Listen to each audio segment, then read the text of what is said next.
अस्सलाम वालेकुम। आज के सच के साथ मैं वसीम अब्बासी। आज थोड़ा सा लेट व्लॉग कर रहा हूँ, लेकिन लेट के होने के साथ ब्रेकिंग न्यूज भी आ चुकी है कि अडयाला जेल के साबिक सुप्रीडेंट मोहम्मद अकरम को भी हसास इदारों ने हिरासत में ले लिया। ये जनरल फैज से जुड़ी एक और गिरफ्तारी है और उनकी वजह क्या बनी, सहूलतकारी क्या कर रहे थे, ये बताऊंगा आपको। दूसरा, जनरल फैज के हवाले से जनरल बाजवा क्या कहते हैं और जनरल बाजवा को कैसे जनरल फैज ने धोखा दिया, किस मकाम पर गलत बयानी की, टॉप सिटी केस में उनसे क्या कहकर फोर्स इजाजत मांगी और फिर उन्होंने क्या किया। जनरल बाजवा का पर्सपेक्टिव भी मैं आपको बताऊंगा। उसके अलावा जी एक दिलचस्प कहानी है और वो है पाकिस्तान का पहला पासपोर्ट किसको मिला था। पता है आपको, पाकिस्तान का पहला पासपोर्ट एक ऐसे शख्स को मिला था जो ऑस्ट्रिया में पैदा हुआ, पहले यहूदी थे, कन्वर्ट हुए और उन्होंने दुनिया की बेहतरीन किताब रोड टू मक्का लिखी, पाकिस्तान के डिप्लोमेट रहे, सऊदी अरब में रहे। बड़ी दिलचस्प उनकी कहानी है, उनके हवाले से बताऊंगा आपको। और एक अफसोसनाक खबर कि इस्लामाबाद में गैर मुल्की खातून बेल्जियम से ताल्लुक रखनी, उनके साथ ज्यादती हुई है और उनको रोड पर G6 में फेंक कर चले गए। जिन लोगों ने ज्यादती की 5 दिन तक अपने पास रखा, जिनके साथ ज्यादती की और हाथ पांव बांध कर रोड पर फेंक दिया। पुलिस ने उनको रेस्क्यू तो कर लिया है, लेकिन अब मुलजमान की गिरफ्तारी अभी तक नहीं हुई। इस हवाले से भी बात होगी। तो सबसे पहले जनाब, चैनल अगर आपको अच्छा लगे तो उसको लाइक करने में कोई हर्ज नहीं, सब्सक्राइब करने में कोई हर्ज नहीं और शेयर करने में भी कोई हर्ज नहीं। चलें तो सबसे पहले जी ब्रेकिंग न्यूज, अडयाला जेल के साबिक सुप्रीडेंट मोहम्मद अकरम को हसास इदारों ने हिरासत में ले लिया। जैसा कि कल भी मैंने आपको बताया था कि मुख्तलिफ गिरफ्तारियां शुरू हो चुकी हैं, जनरल फैज से रिलेटेड हैं। साबिक सरबराह ISI जनरल फैज को परसों हिरासत में आने की खबर दी गई थी, उसके बाद हिरासत में उससे भी पहले लिया गया था। उसके बाद से जनाब आपको बताया था कि गिरफ्तारियों का एक लामुतनाही सिलसिला शुरू होगा और ये पूरा नेटवर्क जो है, जो कि सहूलतकारी में मुलव्वस था और इमरान खान से रब्तों में मुलव्वस था, उनको गिरफ्तार किया जाएगा। आज अडयाला जेल के साबिक सुप्रीडेंट मोहम्मद अकरम को हिरासत में लिया गया है और उनको इख्तियारात से तजावुज करने के इल्जाम में हिरासत में लिया गया। एक मुजरिम को फैसिलिटेट करने के इल्जाम में हिरासत में लिया गया और हसास इदारों को ये रिपोर्ट्स मिली थी कि ये इमरान खान साहब की कम्युनिकेशन में हेल्प करते थे, यानी कि उनकी बात आगे पहुंचाना, उनको बात करवा देना, और ये बहुत स्ट्रेटेजिक हेल्प होती है। आपको पता है कि जेल में मोबाइल फोन सबसे कीमती कमोडिटी होती है और सबसे महंगी होती है। कोई मुलजिम अगर उससे खरीदे या उसको यूज कर ले किसी तरीके से तो ये बहुत मुश्किल होता है। तो जितने हाई प्रोफाइल इमरान खान साहब सियासी कैदी थे या दूसरी तरफ से कैदी थे, इतनी ही मुश्किल और इतना ही संगीन जुर्म होगा कि ये उनको कैसे फैसिलिटेट किया गया। उनको जाहिर है मिनट्स रखे होते थे। जब नवाज शरीफ साहब जेल में थे, उनकी वाइफ को उनने बात करनी थी, वो फोत हो रही थी और फोत हो चुकी थी, बीमारी में थी, ऐसी मर्जल मौत में थी और उन्होंने कहा सुप्रीडेंट ने कि जी आपका टाइम खत्म हो गया। उन्होंने कहते रहे कि मुझे बात करने दो 2 मिनट, अपनी बेगम से उन्होंने नहीं करने दी थी क्योंकि रूल्स बने हुए हैं। सारे रूल्स को पामाल करते हुए फैसिलिटेट किया गया इमरान खान साहब को इंफॉर्मेशन में, बाकी चीज़ों में। तो इसी वजह से उनकी जेल जो है वो कंफर्टेबल भी थी। उनको आज हसास इदारों ने हिरासत में लिया, बाकायदा तौर पे ये बताया और उन्होंने कहा कि खुफिया तौर पे इमरान खान साहब के लिए पैगाम रसानी करते थे। तो IG जेला खान आजाद, उनको भी इतला दे दी गई है। ओहदे से इनको पहले ही हटा लिया गया था, कुछ अर्सा पहले अनाउंस किया गया था। इमरान खान साहब भी इनका अफसोस कर रहे थे कि इनको क्यों किया गया है। अडयाला जेल में कैद थे तो उस दौरान इनकी मौजूदगी थी, उस वक्त पूरा अमला ही तब्दील कर दिया गया था। अब जो वहां पे तैनात हैं वो PTI के खुद जुल्म का शिकार हो चुके हैं, उनके बकौल। और वो जब गुजरात के सुप्रीडेंट थे तो उनको वहां से ओहदे से हटा लिया गया था और 1.5 साल बेरोजगार रहे थे, यानी कि SDO बने रहे थे, OSD बने रहे थे, ऑफिसर ऑन स्पेशल ड्यूटी। इस वजह से अब उनको लगाया गया चुन के कि ये सहूलतकारी ना करें। लेकिन ये जो नेटवर्क पकड़ा जा रहा है, अगले आने वाले दिनों में आपको मजीद गिरफ्तारियां सुनने में मिलेंगी। अब मैं आता हूं उस दिलचस्प खबर की तरफ जिसका आप इंतजार कर रहे होंगे कि जी जनरल बाजवा जो आर्मी चीफ थे, उनके हवाले से उनके करीबी जराए बताते हैं कि जनरल फैज ने उनके साथ किस किस तरह धोखे किए। कहते हैं कि जी जब टॉप सिटी पे रेड हुआ तो जनरल फैज जो थे उन्होंने अपने आर्मी चीफ यानी जनरल बाजवा से इजाज़त तलब की और उनको कहा कि जी ये तो MQM के सिलसिले में हमें मतलूब हैं। MQM उस वक्त बड़ी ज़ेर ताब थी। ज़ाहिर है 22 अगस्त का वाक़या हो चुका था जब MQM के कायद अल्ताफ़ हुसैन ने तकरीर में पाकिस्तान के खिलाफ हर्जा सराई की थी। उसके बाद से वो ज़ेर ताब थे ही थे। तो उस पर जनरल बाजवा को लगा कि शायद कोई दहशत गर्द होंगे। उस वक्त ये खबरें भी चली थी ना कि टैंकी, पानी की टैंकी में से पता नहीं असला निकल आया, इस सोसाइटी में से भी असला निकल आया। इसी वजह से उनके घर में रेड किया गया था और उस वक्त ये बताया गया कि टेररिस्ट को पकड़ा गया।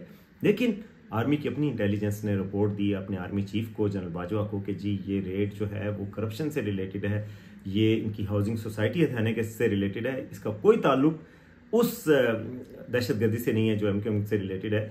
वो तो कमर मुइज़ जो टॉप सिटी के मालिक हैं वो बड़े डट गए और उन्होंने जनाब उनको देने से इनकार कर दिया और बाद में सुप्रीम कोर्ट भी पहुंच गए। फिर जब ये बाजवा साहब ने और आर्मी की तरफ से सुप्रीम कोर्ट को अप्रोच किया गया उस वक्त के साकिब निसार साहब को चीफ जस्टिस जो थे, तो सुप्रीम कोर्ट ने कहा कि जी उसको गोल मोल कर दिया। साकिब निसार जो है जनरल फैज को बचाने में कामयाब हो गया और उस वक्त वो बरतरफ नहीं किए गए। उसके बाद जनाब वो जाहिर है फिर बाकी भी मौके आए और जनरल बाजवा जानते हैं कि कब कब सहूलतकारी इमरान खान की और उनको बताए बगैर इमरान खान से मिलते रहे। जब वो कोर कमांडर पेशावर थे उस वक्त भी उनसे रब्ते रखे और अपनी कमांड को नज़रअंदाज करते हुए ISI चीफ के तौर पे भी डायरेक्ट उनको रिपोर्ट करते रहे और उनको बताए बगैर मिलते भी रहे। उसके अलावा जब वो कोर कमांडर पेशावर लगे, फिर भावलपुर में भी लगे, फिर भी उनकी सहूलतकारी रही। उसके बाद जब हुआ तो फिर भी आपको पता ही है कि जनरल बाजवा उनसे नाला हो गए थे और जनरल फैज से पहले ही नाराज थे और इसी वजह से वो चाह रहे थे कि इमरान खान साहब उनको कम से कम यहाँ से हटाएं और पेशावर की तरफ लेके जाएं, क्योंकि वो कमांड एंड कंट्रोल का जो स्ट्रक्चर होता है उसको वायलेट कर रहे थे उनके ख्याल में। और इस वजह से फिर वो उनको हर सूरत में हटाना था ISI इस्लामाबाद की पोस्ट से और वो आखिर में प्रिवेल उन्होंने किया। इमरान खान साहब ने बड़ा रेजिस्ट किया लेकिन आखिर में वो प्रिवेल कर गए। तो ये थी जनाब के गलत बयानी जो है जनरल फैज़ ने अपने चीफ से भी की थी और यही वजह है कि अब वो सारे लोग गिरफ्तार हुए हैं। उनके साथ साथ जो जूनियर ऑफिसर थे इस्लामाबाद के सेक्टर कमांडर और कुछ सीनियर्स, एक ब्रिगेडियर साहब हैं, कर्नल साहब हैं और कुछ सिविलियन भी हैं, वो सब अब गिरफ्तार हो चुके हैं। और ये बड़ा सीरियस ब्रीच का केस है। जाहिर है आर्मी की फोर्स को यूज़ किया, इख्तियारात का इस्तेमाल किया गलत और ये बड़ी बैड नेम अर्न किया अपने इंस्टीट्यूशन के लिए, तो इसलिए अब उनके खिलाफ ये कार्रवाई हो रही है। वैसे तो आपको पता है कि कार्रवाई का ज़्यादातर हिस्सा इमरान खान की सहूलतकारी से मुतालिक है कि उन्होंने इमरान खान को बाद में भी कम्युनिकेशन प्रोवाइड की, उनको गाइड किया, उनको स्ट्रेटजीज बताएंगे कैसे आपने आपके खिलाफ जो कार्रवाई होगी उससे कैसे एवेड करना है, कैसे अपने बयानियाँ बनाना है, किससे बात करनी है, किससे नहीं करनी और क्या होने जा रहा है। आपको अंदर से भी उनको काफ़ी सहूलतकारी हुई जिसकी वजह से वो कई मकामात पर बहुत खासा नुकसान पहुंचाने में कामयाब हुए और 9 मई में भी उनका नाम आ रहा है। तो ये सारी वजूहात हैं और इसी वजह से आज अडाला जेल के सुप्रीडेंट को हिरासत में लिया गया है। मजीद कुछ लोगों की गिरफ्तारियां अब मुतवक्के हैं और उसमें कुछ पॉलिटिकल फिगर्स भी हो सकते हैं। तो अब देखते हैं आगे अब क्या होने जा रहा है। ये थी जी ताज़ा तरीन जनरल फैज़ के हवाले से और ये सिलसिला जो है वो अब रुकेगा नहीं, ये चलता ही रहेगा। अब आते हैं जनाब इस्लामाबाद में जो बहुत अफसोसनाक वाक़या हुआ। बेल्जियम की रिहायशी थी, सिल्वा उनका नाम था। आज सुबह G6 में सदर रोड है एक, वहाँ पर उनकी बॉडी मिली, यानी वो जिंदा बॉडी, लेकिन उनके हाथ पांव बंधे हुए और उनको जनाब वहाँ फेंक के चले गए।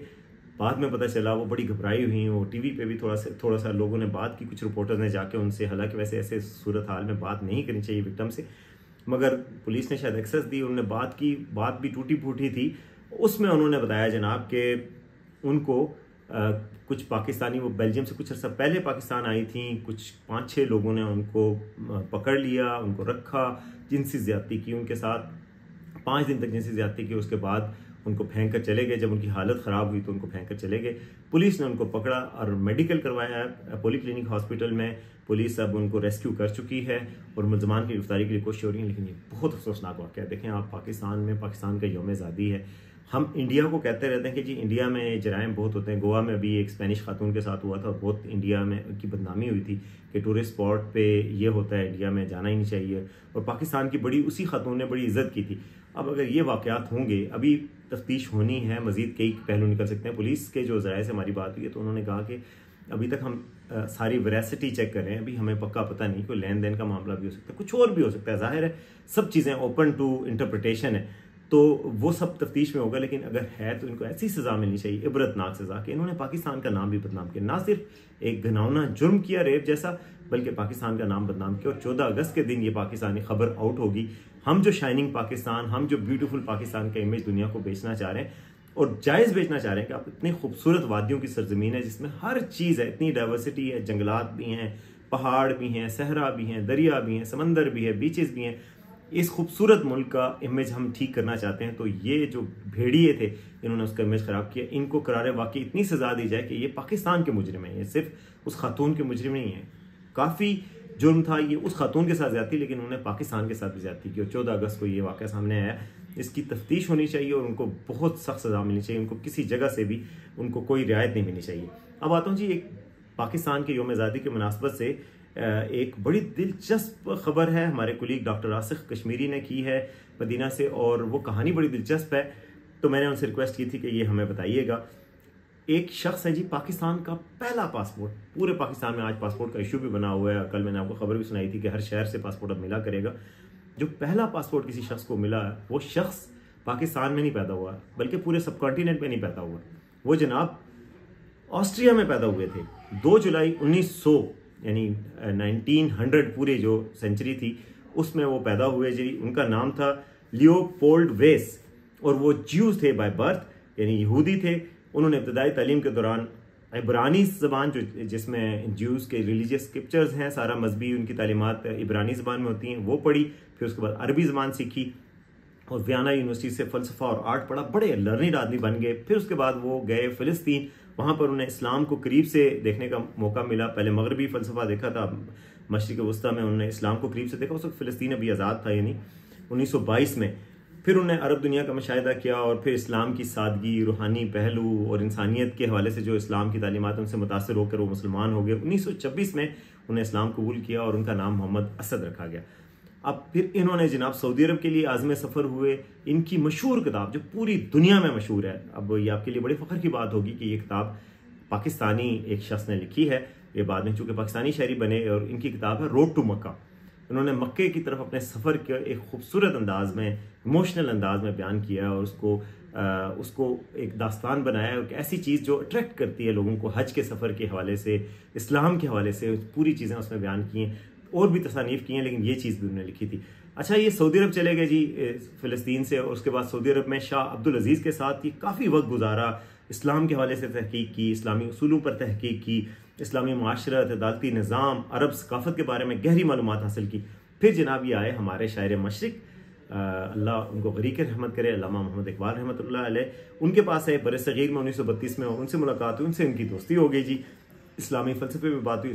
फ़िलासफ़र तो थे अल्लामा इकबाल, और वो फ़लसफ़े में वो भी बहुत इंटरेस्ट लेते थे। जर्मनी से पढ़ा था फ़लसफ़ा, और उनकी PhD भी थी डॉक्टर अल्लामा इकबाल की। तो उन्होंने फ़िलासफ़ी को डिस्कस किया, इस्लाम के हवाले से इस्लाम की जो फ़िक्री बुनियादें उनको डिस्कस किया। तो उसके बाद से इनकी दोस्ती, उनकी ज़िंदगी में, उन्होंने अपने बाद में किताबों में लिखा कि अल्लामा इकबाल के साथ दोस्ती ने मेरी ज़िंदगी का रुख मोड़ दिया और मैं इस्लामी फ़िक्र को मजबूत बनाया। उसके बाद फिर उसके बाद उन्होंने किताबें भी कई लिखी। उनकी एक और किताब है इस्लाम एट द क्रॉस रोड, और the message of the Quran है।